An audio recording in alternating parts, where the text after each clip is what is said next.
Hello, j'espère que tu vas bien. Bienvenue dans ce troisième épisode de Talk.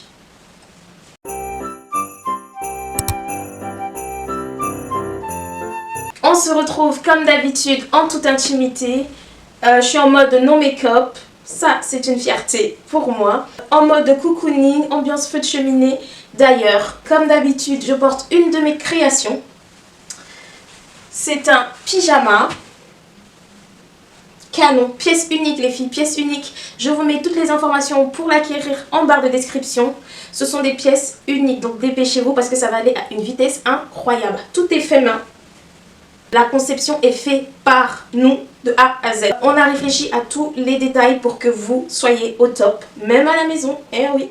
Revenons au vif du sujet. Ça y est, c'est la fin d'année. C'est une période assez compliquée parce qu'on en vient toujours à faire un bilan. Et selon les objectifs, selon ce qu'on a fait de son année, c'est un exercice plus ou moins compliqué. Néanmoins, je te conseille de le faire quand même parce que ça te permet de démarrer une nouvelle année sur de nouvelles bases. Parce que comme je le dis, sans des fondations solides, on ne peut rien construire. Dans cette vidéo, je vais te donner 5 conseils pour faire ton bilan 2023 et t'aider à te réinventer pour la nouvelle année 2024. Premier conseil, c'est prendre le temps. C'est difficile. Moi qui vous parle, pour moi c'est très difficile, mais c'est nécessaire de prendre le temps.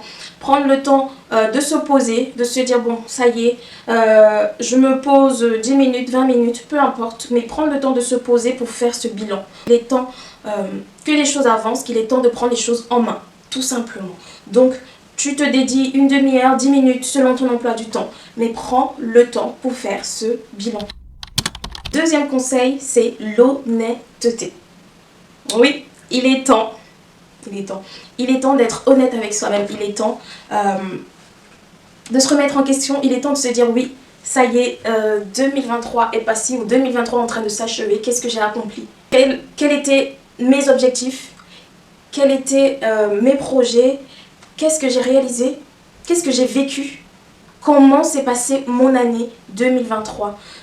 Tout dans la bienveillance, hein. Le but ce n'est pas de se mettre la pression, le but ce n'est pas de se comparer à qui que ce soit. Je tiens à le préciser, on ne se compare pas à qui que ce soit. Le but c'est d'être bienveillant envers soi-même et de construire de nouvelles bases. Donc l'honnêteté fait partie du processus. Il faut être honnête, que ce soit pour nos réussites, que ce soit pour nos échecs, que ce soit pour nos futurs projets. Soyons honnêtes envers nous-mêmes et prenons le temps de poser tout ça et d'analyser notre année qui est en train de s'achever.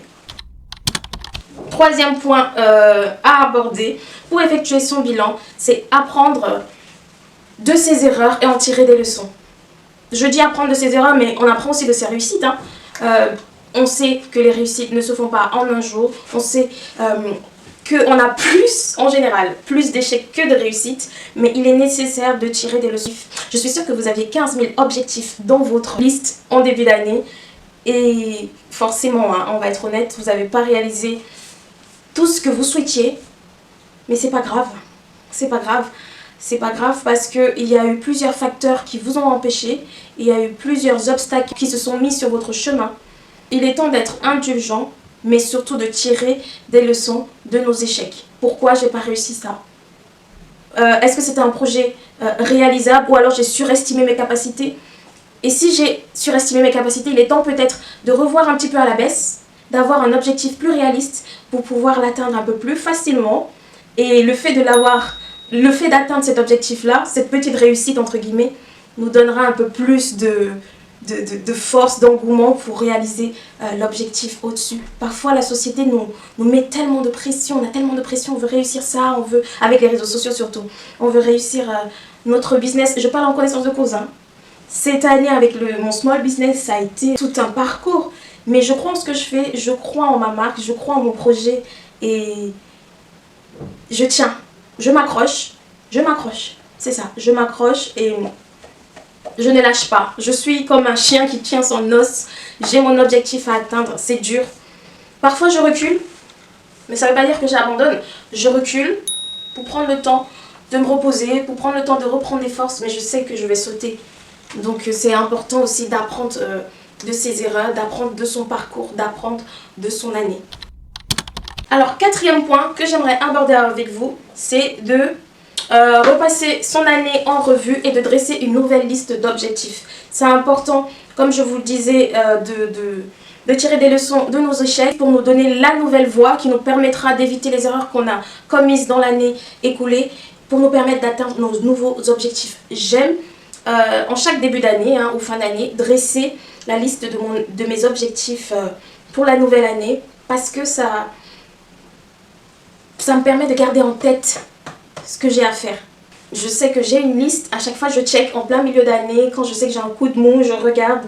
Je sais que voilà, il y a des choses que je ne pourrais pas atteindre cette année, oui. Mais c'est pas grave, je garde pour l'année prochaine. J'ai espoir. J'ai espoir. Alors, le cinquième objectif, c'est de finir son bilan sur une note positive. Tant qu'il y a de la vie, il y a de l'espoir. Tant qu'on a la santé, tant qu'on respire, rien n'est impossible. Rien n'est impossible à celui qui croit. Donc crois en toi. Crois en toi. Si tu ne crois pas en toi, qui va le faire en fait? Tu dois croire en toi pour réaliser tes rêves. Tu dois croire en toi pour réaliser tes objectifs. Tu dois croire en toi pour que les autres y croient. Donc c'est important de se remettre en question. C'est important de garder espoir. On ne va pas tous à la même vitesse, on n'a pas tous le même parcours, on n'a pas tous les mêmes moyens physiques, financiers pour atteindre nos objectifs, mais on y va quand même. C'est important de garder cette petite étincelle qui t'aidera à tenir le coup au milieu des ténèbres, au milieu des moments durs, de garder ce petit truc-là qui t'aidera à te relever quand ça n'ira pas. C'est important. Garde ton étincelle. Sois bienveillant envers toi. Quand tu es fatigué, repose-toi. Quand tu es fatigué, repose-toi. Parce que tu ne seras pas plus efficace en étant crevé. Hein. Non, non, non, non, non. Sois bienveillant avec toi, mais booste-toi. Booste-toi. Tant qu'il y a de la vie, il y a de l'espoir. Et rien n'est impossible à celui qui croit. Voilà, c'était un nouvel épisode de Talk. J'espère qu'il vous a plu. Si c'est le cas, n'hésitez pas à vous abonner, à partager, à liker. Je suis sûre que cette vidéo peut être bénéfique pour plusieurs personnes. Donc ne la garde pas pour toi, ok? Partage-la. Alors si toi aussi tu as des conseils à partager avec nous, n'hésite pas à le faire en commentaire. Ici on glow up ensemble, ici on partage. Merci encore à ceux qui s'abonnent parce que franchement ça me donne un coup de boost, ça m'aide à créer d'autres contenus. Et encore merci pour cette année 2023, année dans laquelle j'ai enfin osé à me lancer sur YouTube. J'espère qu'on partagera encore plusieurs années d'aventures, de vidéos. Et pour ça, j'ai besoin de toi. J'ai besoin de ton soutien, j'ai besoin de ton partage, j'ai besoin de tes likes, j'ai besoin que tu t'abonnes, j'ai besoin que tu sois actif. Ouais, j'ai besoin de toi. Je te souhaite de très belles fêtes et je te dis à bientôt pour une nouvelle vidéo. Bisous!